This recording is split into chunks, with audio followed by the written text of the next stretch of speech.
मास मिल गया आपको, तो आप हीट निकाल लीजिए टोटल हीट। ठीक है, clear? Yes. Now entropy change during constant pressure. अब आपको क्या करना है, देखिए दो चीज़ आपको फाइंड आउट करना था, total heat transfer and net change in entropy, दोनों फाइंड आउट करना था। तो आपको पहले 1 to 2 में एंट्रोपी फाइंड आउट करना है। तो 1 to 2 के लिए एंट्रोपी चेंज का formula S2 - S1 = mCp ln T2/T1 है। ठीक है, तो 2 1 you no it was constant pressure process, तो यहाँ प्रेशर अगर कांस्टेंट है तो आपका फार्मूला यही आएगा, क्योंकि जो हम लोगों ने एंट्रोपी चेंज का फॉर्मूला पढ़ा है इन terms of pressure and temperature, उसमें प्रेशर को कांस्टेंट कर दीजिए तो वो एलिमिनेट हो जाएगा वो term. So only term which will be left is mCp ln times T2/T1। तो चेंज इन एंट्रोपी, इसमें सारे पैरामीटर्स आपको नोन है, T2 भी नोन है, T1 भी नोन है, CPM भी नोन है। ये 1 to 2 में आपका इतना एंट्रोपी चेंज हुआ। Again in the same way you need to determine the change in entropy during process 3 to 2, that is cooling process। तो S3 - S2 क्या हो जाएगा, mCv, चूँकि ये कांस्टेंट वॉल्यूम पे है, mCv ln T3/T2 आ जाएगा। ठीक है, चेंज इन एंट्रोपी का फॉर्मूला। तो यहाँ पे आप Cv की वैल्यू Cp - R रख दो और ये वैल्यू रख दो, चूँकि T3 वही है जो T1 है। ठीक है, और T2 वही है जो T2, तो खैर दोनों जगह इक्वल है। यहाँ T2 ही है, हमने बस T3 की जगह T1 रखा बिकॉज 1 and 3 आर इक्वल। तो आप इस फॉर्मूले से आपका एंट्रोपी चेंज कितना आ रहा है during cooling, it is -0.5972 kilo joule पर केल्विन। तो ओवरऑल चेंज इन एंट्रोपी कितना हुआ, that is S2 - S1 plus S3 - S2। ये आप कर देंगे अलजेब्रिक सम, तो you will get overall change in entropy. Clear?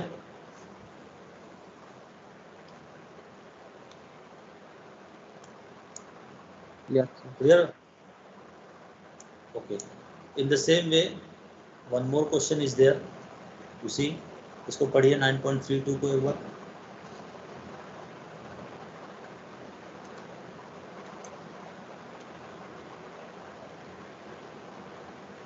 Here it is written, a closed system contains air at pressure 1 bar, temperature 290 Kelvin and volume 0.02 meter cube. This system undergoes a thermodynamic cycle consisting of the following 3 processes in series. अच्छा, आपका quiz कल है कि परसों है?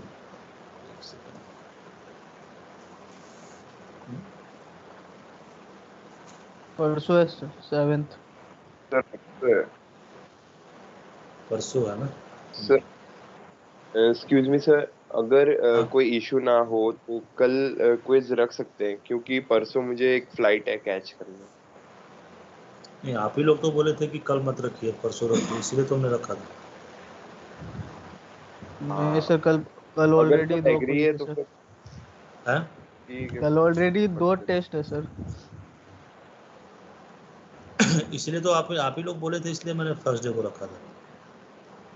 Okay sir, फिर मैं ये परसों देखता एमसीक्यू हूँ। टाइप का है ना पेन पेपर टाइप का, किस टाइप का रखे थे ये? इससे पहले सर वाला कैसा हुआ MCQ, था? सर MCQ बोले थे आपने। ये एमसीक्यू टाइप का है, तो आप तो दे सकते हो, मोबाइल से भी दे सकते हो ना। ओके सर, फिर रास्ते में दे दूंगा। तो नहीं तो कल परसों के बाद भी रख सकते हैं। नहीं, परसों के बाद फिर इधर टाइम नहीं है, इधर तो फिर छुट्टी हो जाएगी। वो भी है सर। सर कल ऑलरेडी 2 टेस्ट है, इसलिए कल नहीं रख सकते। ठीक है, दे लोगे ना टेस्ट मोबाइल से? ओके, परसों मैं ट्राई कर लूंगा रास्ते में।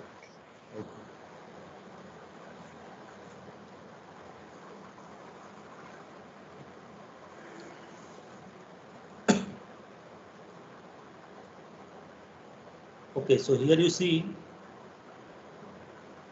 a closed system contains air at pressure of 1 bar, temperature 290 Kelvin and volume point, means initial pressure, temperature and volume are given, P1, V1 and T1 is given। ठीक है, अगर कैपिटल R होगा तो M निकल जाएगा।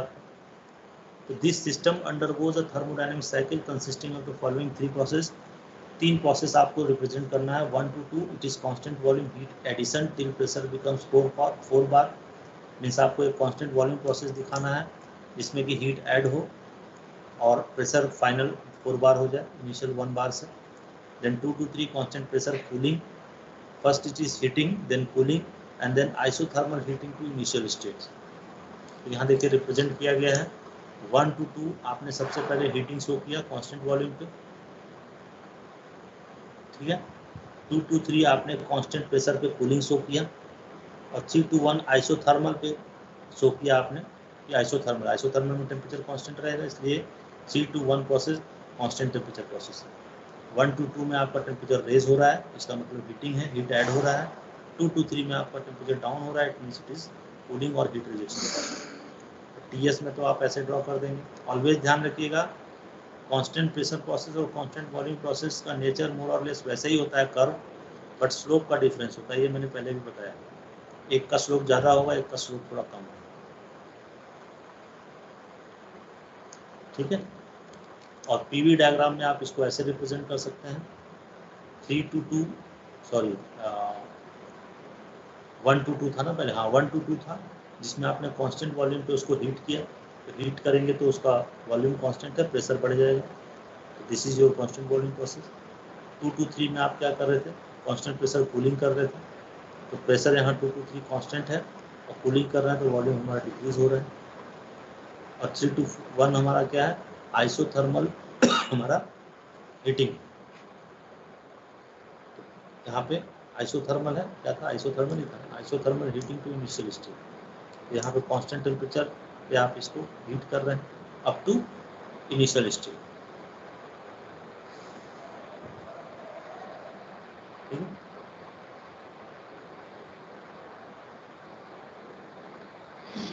ये diagram clear है, PV and TS? Yes sir.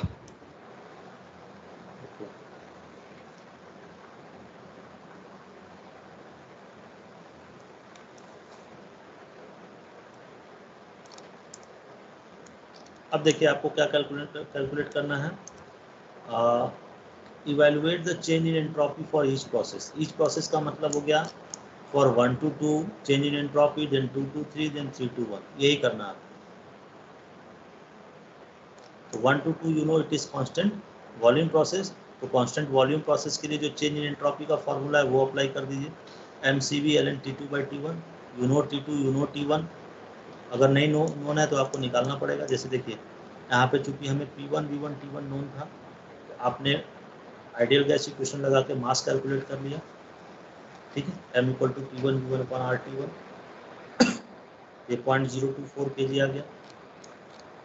इसके बाद T2 आपको अननोन था, तो चूंकि 1 to 2 आपका कांस्टेंट वॉल्यूम प्रोसेस है, तो इसके लिए आप क्या लिख सकते हैं, T2/T1 = P2/P1, ये भी रिलेशन लिख सकते हैं, लिख सकते हैं।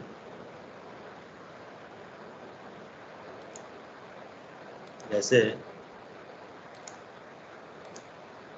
आप लिखते हो आइडियल गैस इक्वेशन के लिए, आइडियल गैस के लिए P1 V1/T1 P1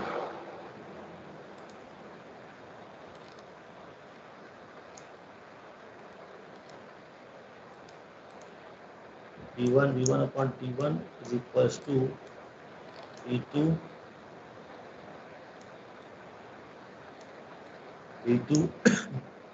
कौन, हाँ दिख नहीं रहा है क्या? सर आपका आवाज भी रुक गया था बीच में। This one. तो आपका जो 1 to 2 प्रोसेस है वो कांस्टेंट वॉल्यूम प्रोसेस है, 1 to 2, ठीक है। तो अगर वॉल्यूम कांस्टेंट है, if there is constant volume means V1 will be equal to V2, V1 V2 will be cancelled out, so you will be left with P2 by P1 equals to T2 by T1, ठीक है। ये मिलेगा तो देखिए यहाँ भी वही किया गया है, क्योंकि आपको P1 P2 पता है, T1 भी पता है, you don't know about T2, तो T2 आपको इस फॉर्मूले से मिल जाएगा, okay. So if you know T2, T1, you can calculate change in entropy during 1 to 2, that is during constant volume process, by using this formula mCv times ln T2 by T1. So you will get this much entropy. Now for process 2 to 3,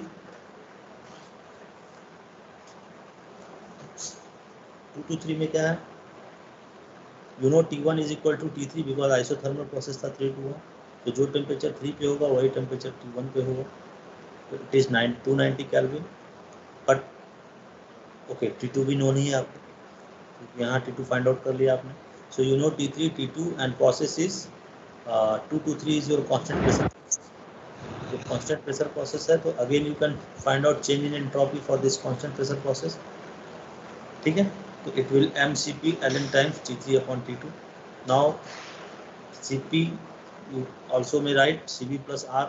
तो यहाँ से आपको during 2 to 3 process change in entropy मिल जाएगी. ठीक है. Now for process 3 to 1, you know process 3 to 1 आपका isothermal process है. तो आइसोथर्मल के लिए आप आइसोथर्मल के करस्पॉन्डिंग जो चेंज इन एंट्रोपी का फॉर्मूला डिराइव किए थे वो याद कर लीजिए, उसको रख लीजिए यहाँ पे. सो S1 minus S3 will mR ln P3 by P1. P3 P1 ये सब दिया हुआ है. ठीक है, तो हर एक प्रोसेस में आपने change in entropy find out कर लिया, बस यही करना है इसमें. मीन्स आप देखिए, आपको एक स्टैंडर्ड एंट्रोपी का फॉर्मूला याद रखना होगा इन terms of pressure and temperature, in terms of volume and temperature, in terms of pressure and volume. अब उसमें देख लेना है कि कौन सा पैरामीटर कांस्टेंट है, वो एलिमिनेट हो जाएगा and remaining will be there in the formula. हर बार यही करना है. Clear? Any question? No sir.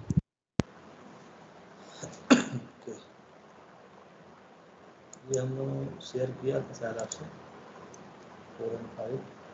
Okay, next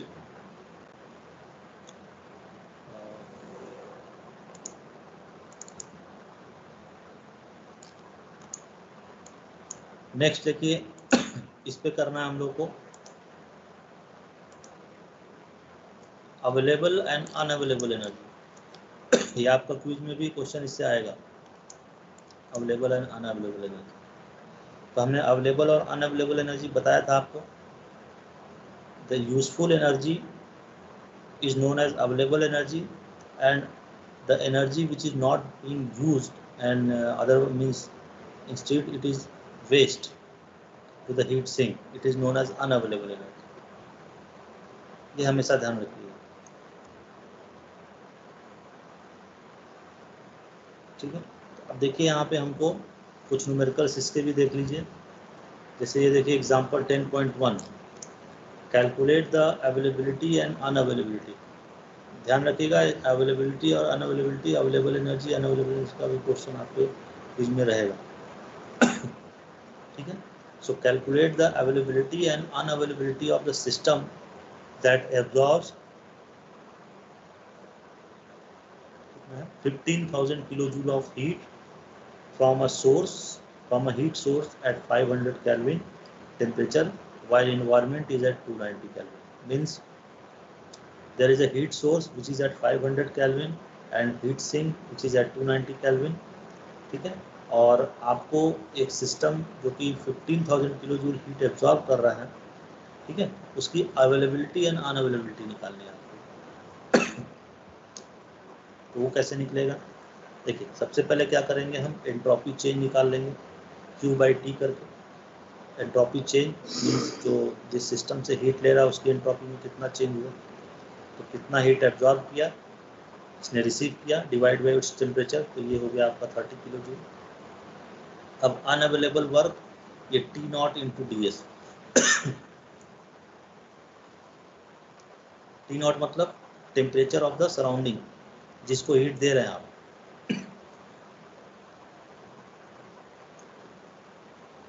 इसको हम ऐसे समझाते हैं.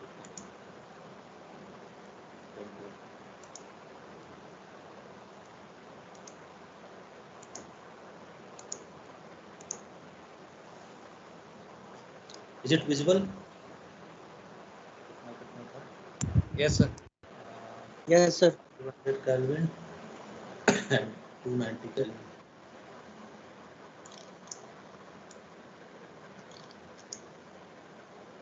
There is a system source है which is at 500 Kelvin.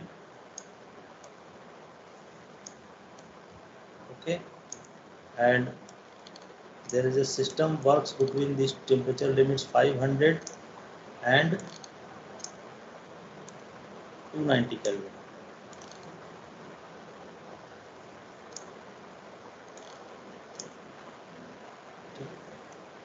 This is at 290 Kelvin. It does some work. यही अवेलेबल एनर्जी भी होता है. And it absorbs 15,000 kilojoule of heat. This was the information which is given in the question.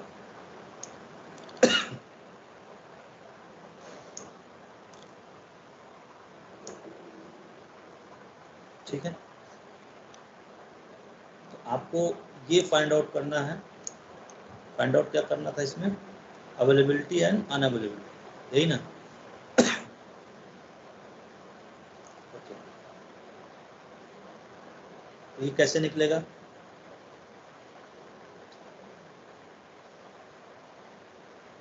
देखिए, आपको क्या करना है, यहाँ पे हीट कितना, ये सिस्टम कितना हीट एब्जॉर्ब कर रहा है वो गिवन है, दैट इज 15,000. ठीक है, और इसका टेम्परेचर भी पता है. तो इस टेम्परेचर पे आप इतना हीट दे रहे हैं इस सिस्टम को, तो इसमें कितना एंट्रोपी चेंज हुआ ये आप निकाल लीजिए, दैट इज ds. ठीक है, ds is equal to Q/T.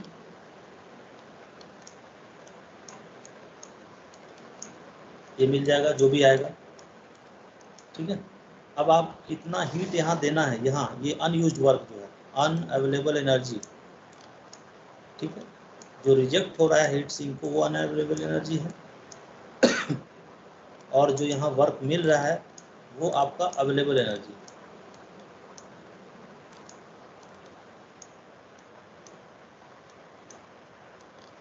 ठीक है, क्लियर? तो आपको डीएस मिल चुका है, एंट्रोपी चेंज मिल चुका है. ठीक है ना? तो आप देखिए, आप अनअवेलेबल एनर्जी अगर निकालना चाहें तो अनअवेलेबल एनर्जी कैसे निकलेगा? It is this temperature into this change in entropy. ठीक है, तो चेंज इन टेम्परेचर मीन्स 290. जिस टेम्परेचर पे आप ये हीट लॉस कर रहे हैं, that temperature multiplied by change in entropy, ds.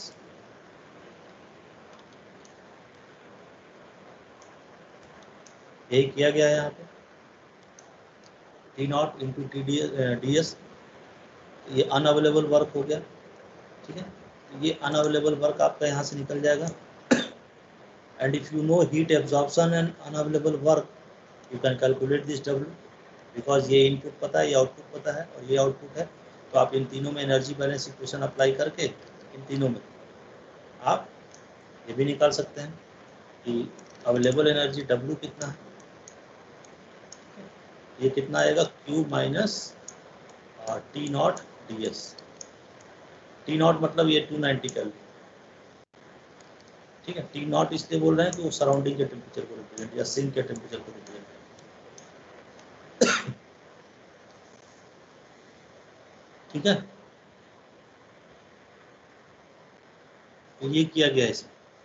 यहाँ देख लो एक बार, और एक बार इसको देखिए, इसके सोल्यूशन को पहले.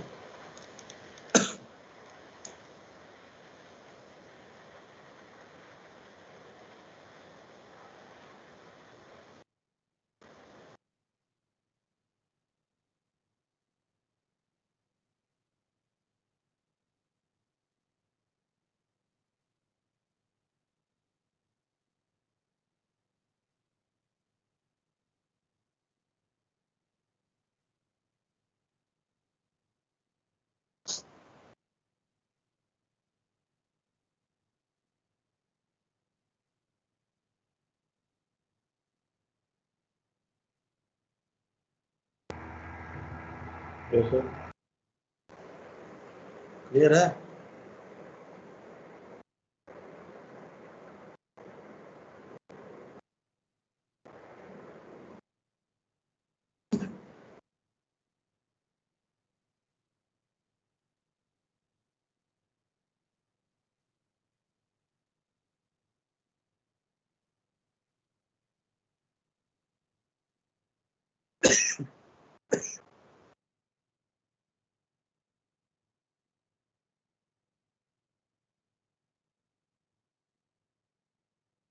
Is it clear? Yes sir. अच्छा, और कोई मेथड है इसको करने का, अवेलेबल एनर्जी और अनअवेलेबल एनर्जी फाइंड आउट करने का? ये कोई नया चीज नहीं है, अभी आप जो कर रहे हैं वो चेंज इन एंट्रोपी के टर्म में कर रहे हैं, बट ऑलरेडी हम लोग ये कर चुके हैं।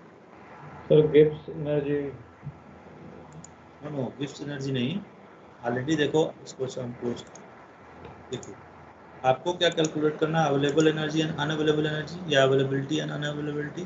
तो आपको मैंने क्या बताया कि आपको इस सोर्स का टेम्परेचर पता है 500, ठीक है। ये कोई सिस्टम है, इंजन है, जो कि कुछ वर्क W डिलीवर कर रहा है, and this delivered work is also known as unavailable available energy, ये तो बताया है आपको, ठीक है। And at the expense of some heat rejection to the low temperature body which is at 290 kelvin, और ये हीट कितना एब्जॉर्ब कर रहा है ये दिया हुआ है, that is 15,000। This was the information given in the question. तो क्या ये जरूरी है कि हम जो अभी फॉर्मूला यूज किए वही यूज करके निकाल सकते हैं? जरूरी नहीं।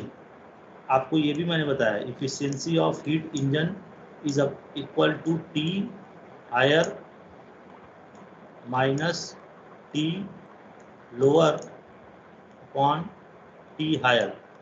जब भी किसी क्वेश्चन में देखो कि दोनों टेम्परेचर लिमिट दिया हुआ है, तो आप इफिशियंसी, आइडियल इफिशियंसी निकाल सकते हो, यहाँ से निकल जाएगा ना।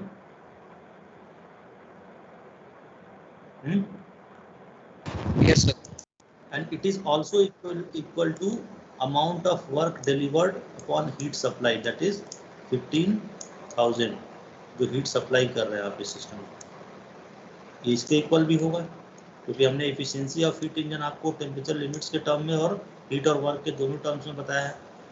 तो ये फॉर्मूला यूज करके आप यहाँ से एफिशिएंसी निकाल लीजिए, और एफिशिएंसी निकलने के बाद इस फॉर्मूले को यूज कीजिए W बाई दिस। तो जब एफिशिएंसी जो भी आएगा, इसका एफिशिएंसी आएगा 500 माइनस 290 मीन्स 210 डिवाइड बाई 500, तो ये 41-42 के आसपास आएगा, जो भी आएगा, ठीक है। तो सपोज ये 42 या 41% जो भी आया, सपोज 42% आया, तो 42 इंटू मल्टीप्लाइड बाई ये 15,000 कर दीजिए, तो ये आ जाएगा W, आएगा ना W, और W क्या है आपका, अवेलेबल एनर्जी, ठीक है, clear? Yes, sir. Now if you know this input Q1, if you know W, तो आपका ये अनअवेलेबल एनर्जी ये भी निकल जाएगा, एनर्जी बैलेंस इक्वेशन लगा के। ये इनपुट है, ये दोनों आउटपुट है, इसका मतलब this Q1 is equals to W plus unavailable energy, ठीक है। तो Q1 आपको पता है, दैट इज 15,000, और W भी आपने यहाँ से निकाल लिया इससे, तो आपको ये पता चल जाएगा, ये अनअवेलेबल एनर्जी कितना है वो पता चल जाएगा, ठीक है। तो आप ये भी करके फाइंड आउट कर सकते हो, वही आंसर आएगा। अभी जो आप कर रहे हैं वो चेंज इन एंट्रोपी के टर्म में कर रहे हैं, हो जाएगा। Yes, sir. Okay, next question you see, next you see, एक बार इसको देखिए, एग्जाम्पल 10.2 देखिए और बताइए मुझे।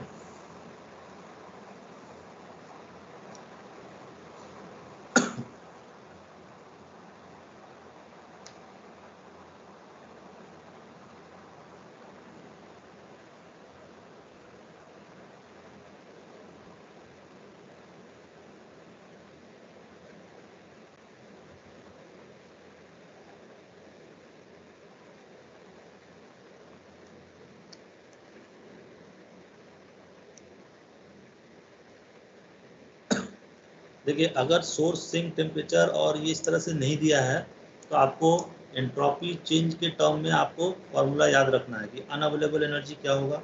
अनअवेलेबल एनर्जी, देखिए इसका मीनिंग क्या है, जो फॉर्मूला लिखा हुआ है unavailable energy means change in entropy multiplied with the sink temperature. T naught means temperature of the sink, and if you know unavailable energy and amount of total amount of heat, तो आप दोनों को minus कर दीजिए तो आपको available work मिल जाएगा। ठीक है, ये भी आपको याद रखना है। इसका सोल्यूशन देखिए 0.2 kg of air, mass is given initially at 575 Kelvin, temperature received 300 Kelvin, kilojoule of heat, reversibility at constant pressure. तो कांस्टेंट प्रेशर पे आपका हीट सप्लाई 300 है, तो आप इस फॉर्मूले को अप्लाई करके यहाँ से चूंकि फाइनल टेम्परेचर कितना रेज हो रहा है that temperature is not given, यहाँ से T2 निकाल लीजिए। Once you know T2 you can calculate change in entropy during this quantity process in terms of temperature limits. तो ये ds mcp ln T2/T1।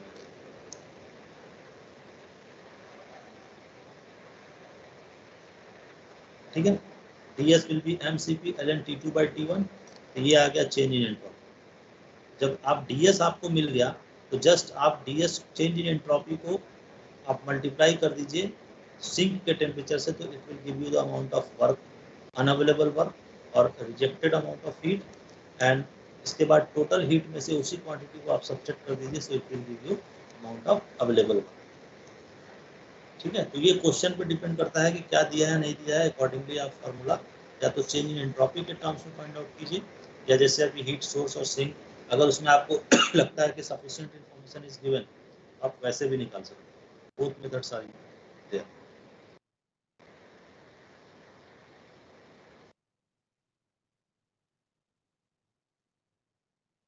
Any question?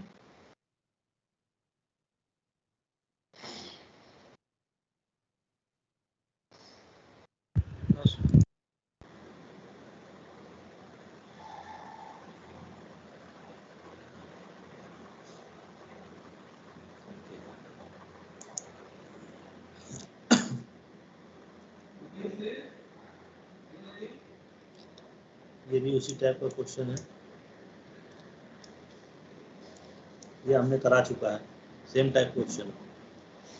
ठीक है, means available energy और availability you can calculate by using Q minus T naught ds, whereas unavailable energy is equals to T naught ds। T naught मतलब temperature of the sink to which heat is rejected and ds is the change in entropy। तो ये करना है आपको। ठीक है, so this is all about this numerical portion of this module। We have discussed numericals since last 3 classes। If you find any difficulty, please let me know।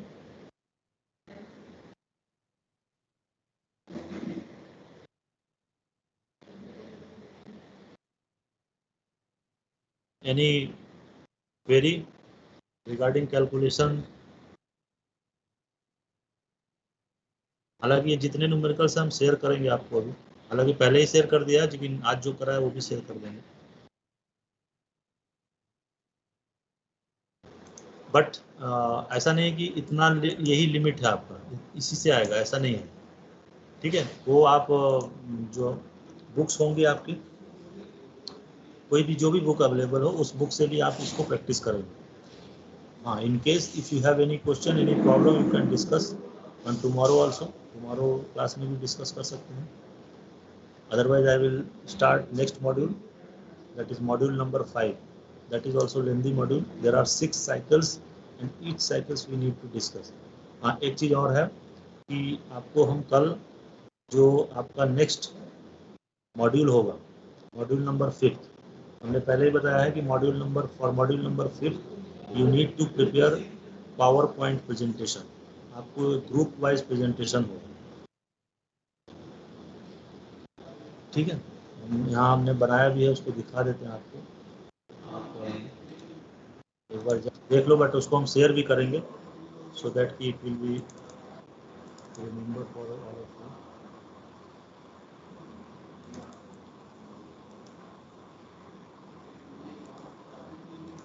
यहाँ देखिए, visible है?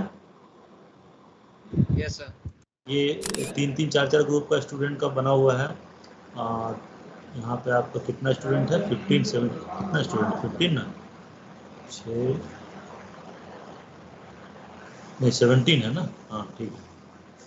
तो here you see roll number 120, 121, 120T, ये Stirling cycle process and air standard efficiency, ये topic रहेगा उनका। Stirling cycle उनका है। हालांकि ये आपको सिर्फ हम भेज रहे हैं ताकि आप अपना पावर पॉइंट प्रेजेंटेशन हॉलीडेज में आपको टाइम मिले तो आप बना लीजिए, क्योंकि बाद में सर ये हम लोग का ग्रुप है ना, मतलब अभी प्रेजेंट वाला। हाँ आप ही लोग का है ना। ये अभी आपको प्रेजेंटेशन अभी नहीं होगा, प्रेजेंटेशन आपका जब ये 5th मॉड्यूल हम कंप्लीट